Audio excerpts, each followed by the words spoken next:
আজকে ভাবলাম যে আমার পরিচিত কিছু সো কল্ড বড়লোকস আছে, তো তাদের নিয়ে একটু কথা বলি। তো আমার পরিচিত কয়েকজন আছে যারা হচ্ছে সো কল্ড বড়লোকস।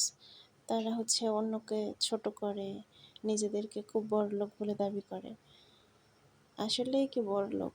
মানে প্রকৃত বড়লোক তো সেই ব্যক্তি যার মধ্যে হচ্ছে মনুষ্যত্ব থাকে, যে অন্যকে ছোট করে না কখনো। এরা হচ্ছে ওই যে কথায় বলে না যে টাকা পয়সা তো গুইলেরও থাকে। তো এরা হচ্ছে গুইল মার্কা বড়লোক, যারা হচ্ছে শুধু টাকার মানে গরম দেখায় যে অনেক টাকা পয়সা আছে আমাদের, আমরা তো অনেক বড় লোক, কিন্তু আসলে মন মানসিকতা হচ্ছে ভিখারির মতো। ছোট লোক মার্কা মন মানসিকতা। মানুষকে কিভাবে অপমান করবে, কিভাবে খোঁচা দিয়ে কথাবার্তা বলা যায়, এইসব হচ্ছে তাদের মেইন কথা।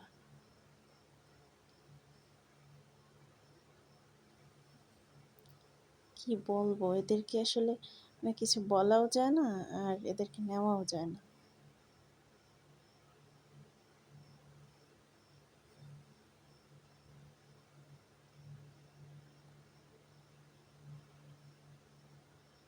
যাই হোক, এই বড় লোকসদের মানে টাকার গরমে আমার বেগুন ভাজা হয়ে গেছে, আপনারা খেয়ে ফেললেন।